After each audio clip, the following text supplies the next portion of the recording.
या कुंदेन्दु तुषार हार धवला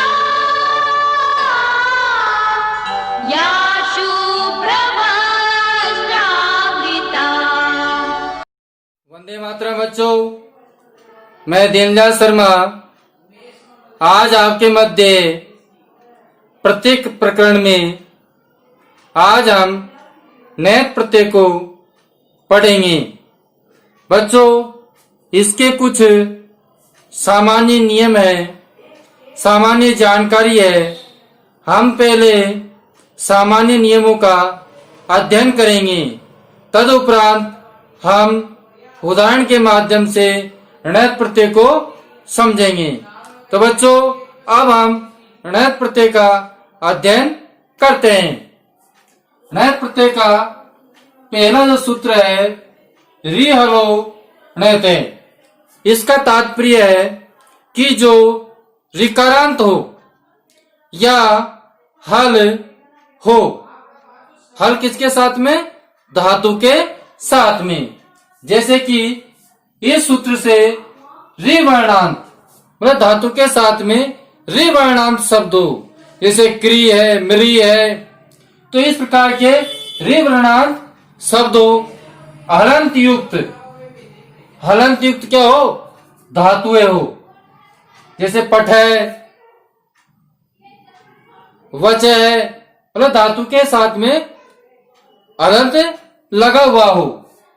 तो बच्चों पुनः ध्यान दे, इस सूत्र से रि वर्णांत तथा हलंत युक्त धातु होती है तो उनके साथ में णैत प्रत्यय होता है। दूसरा हमारा बिंदु है धातु के स्वर को वृद्धि आदेश हो जाता है। बच्चों, धातु के बाद वाला वर्ण हलंत होगा या ऋकारांत होगा। अब धातु का जो स्वर है तो स्वर कैसा आएगा? जो पूर्व वर्ण है वो स्वर होगा, तो उसका हम वृद्धि आदेश कर देंगे। अभी उदाहरण के माध्यम से हम आपको उसकी भी जानकारी देंगे। अगला है उरावसके सूत्र से रु वर्णांत उ वर्णांत धातु के साथ में णैत प्रत्यय होता है। तो बच्चों, जिन धातुओं के साथ में उ वर्णांत है मतलब बाद में उ लगा हुआ है, किसमें? धातु के साथ में, जैसे श्रु है। तो इस प्रकार की जो धातु होती है जिनमें पीछे न तो ऋकारांत है और न ही हलंत है, लेकिन उन धातुओं के साथ में उ वर्ण है। क्या है? उ वर्ण है, तो उन धातुओं के साथ भी णैत प्रत्यय होता है। अब हमारे पास णैत प्रत्यय को समझने के लिए 3 बिंदु आ चुके हैं। पहला रि वर्णांत शब्द हो, दूसरा हलंत युक्त धातुएं हो, तीसरा उ वर्णांत धातु के साथ में होता है। तो आवश्यक अर्थ में, तो किस अर्थ में होता है वो? आवश्यक अर्थ में णैत प्रत्यय होता है। अब अगला देखिए बच्चों, चौथा नियम। चौथा नियम है णैत प्रत्यय का यह शेष रहता है। क्या शेष रहता है बच्चों? णैत प्रत्यय का यह शेष रहता है। इसका यह ण और ते का, ण और ते का लोप हो जाता है। जब हमारा ण और ते का लोप हो जाता है तो णैत प्रत्यय का यह शेष रहता है। क्या शेष रहता है? यह शेष रहता है। इसी प्रकार अगला जो 5वां उदाहरण है वह है किस प्रत्यय का प्रयोग किस अर्थ में होता है। तो बच्चों, णैत प्रत्यय का जो प्रयोग है वह चाहिए अर्थ में होता है। चाहिए अर्थ में णैत प्रत्यय का प्रयोग होता है। किस अर्थ में होता है बच्चों? चाहिए अर्थ में। अब पुनः ध्यान दे, णत प्रत्यय रि हलोणत सूत्र से रि वर्णांत और हलंत युक्त धातुओं के साथ में णत प्रत्यय होता है। दूसरा है धातुओं के स्वर को वृद्धि आदेश हो जाता है। तीसरा है ओरा आवश्यक इस सूत्र से जो उवर्णांत धातु के साथ में णत प्रत्यय होता है लेकिन आवश्यक अर्थ में होता है। किस अर्थ में होता है? आवश्यक अर्थ में होता है। चौथा जो हमारा बिंदु था वह था णत प्रत्यय का यह शेष रहता है। अब बच्चों णत प्रत्यय का प्रयोग चाहिए अर्थ में होता है। अब हम उदाहरण के माध्यम से णत प्रत्यय को समझते हैं। जैसे कि हमारी पढ़ धातु है और णत प्रत्यय है। अब इसमें ये ध्यान दे, जो हमारी पढ़ धातु है ये कौन सी धातु है? हलंत युक्त धातु है। कौन सी धातु बच्चों? हलंत युक्त धातु है। अब इसमें हमारा जो दूसरा नियम था वह था धातु के स्वर को वृद्धि आदेश हो जाता है। अब धातु का स्वर क्या है? पे में ए जुड़ा हुआ है, तो हमारा जो ये शब्द है वो क्या बन जाएगा? पा। अब ठे आधा है तो हम ठे को आधा ही लिख देंगे। अब हमारा णत प्रत्यय में क्या शेष रहता है? यह शेष रहता है, तो हमारा शब्द बन गया पाठ्य। क्या बन गया बच्चों? पाठ्य। इसी प्रकार अगला उदाहरण है क्रे प्लस णत। अब ये जो धातु है वह धातु कौन सी है? रि वर्णांत। कौन सी धातु है? रि वर्णांत धातु है। कौन सी धातु बच्चों? रि वर्णांत धातु है। जो हमारा क है इस क को हम वृद्धि आदेश कर देंगे, तो हमारा ये बन गया का। अब इस रे का र हो जाता है, जो कि हमारा णत प्रत्यय का ये जो शेष बच रहा है उसके ऊपर हम लगा देंगे। क्या करेंगे? हम ऊपर लगा देंगे, तो हमारा जो शब्द है वह शब्द बन गया कार्य। क्या बन गया बच्चों?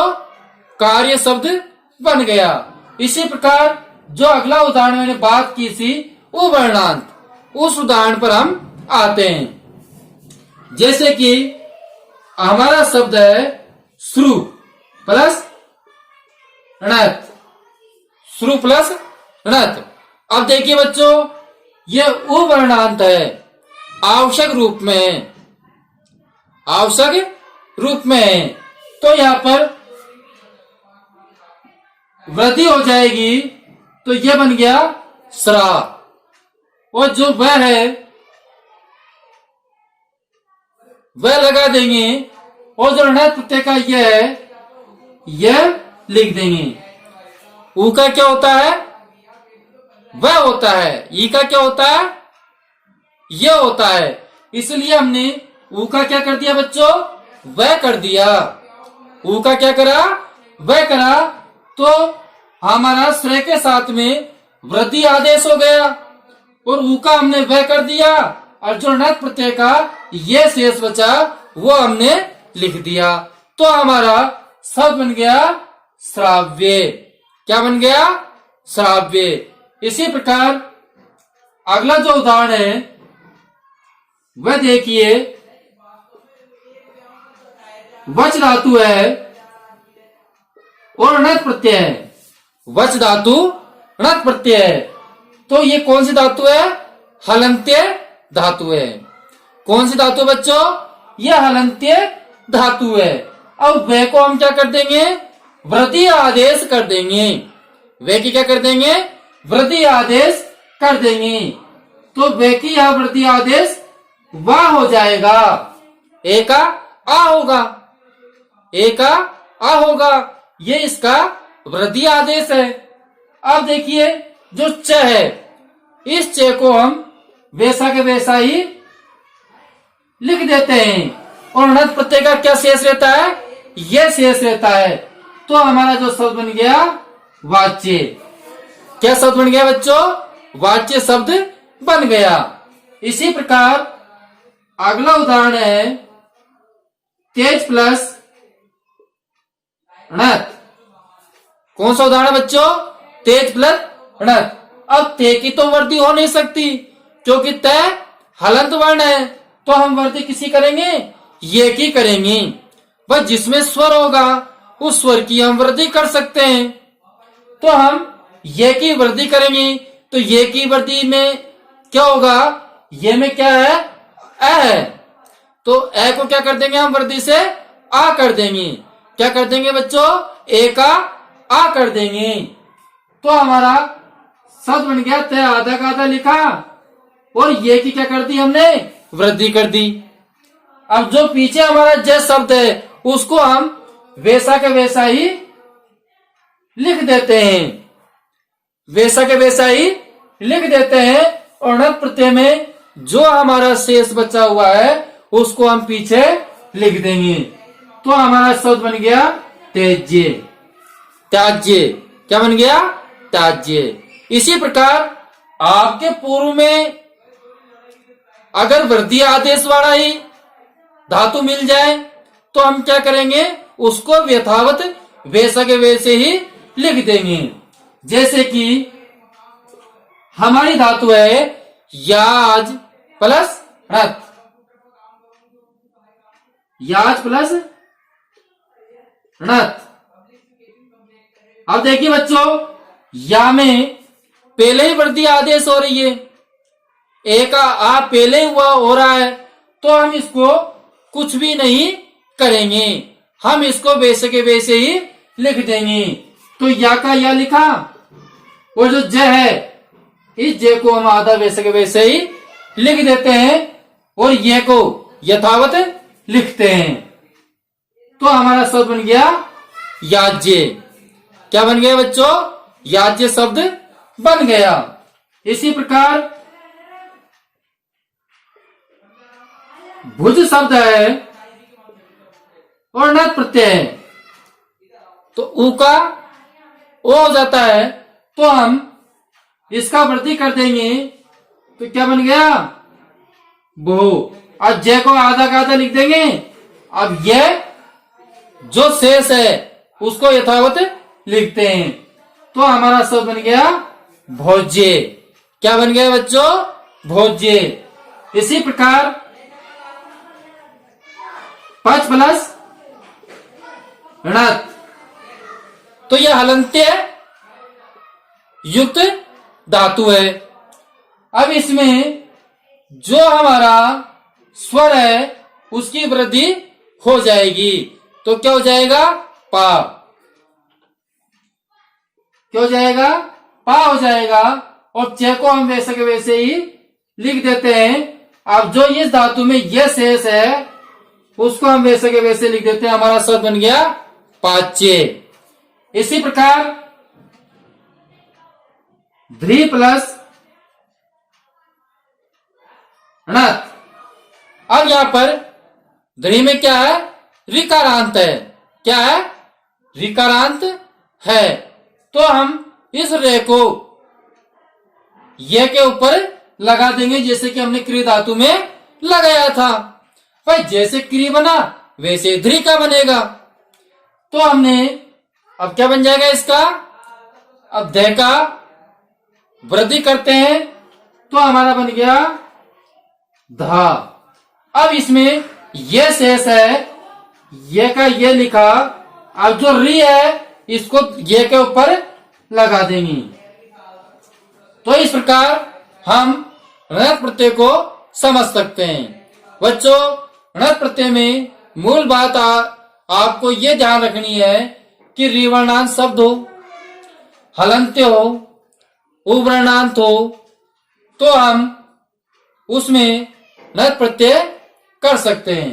बच्चों, शाम पट पर जो नियम एवं उदाहरण लिखे हुए हैं उनका एक बार आप स्क्रीनशॉट लेकर के अपनी उत्तर पुस्तिका में उतार सकते हैं।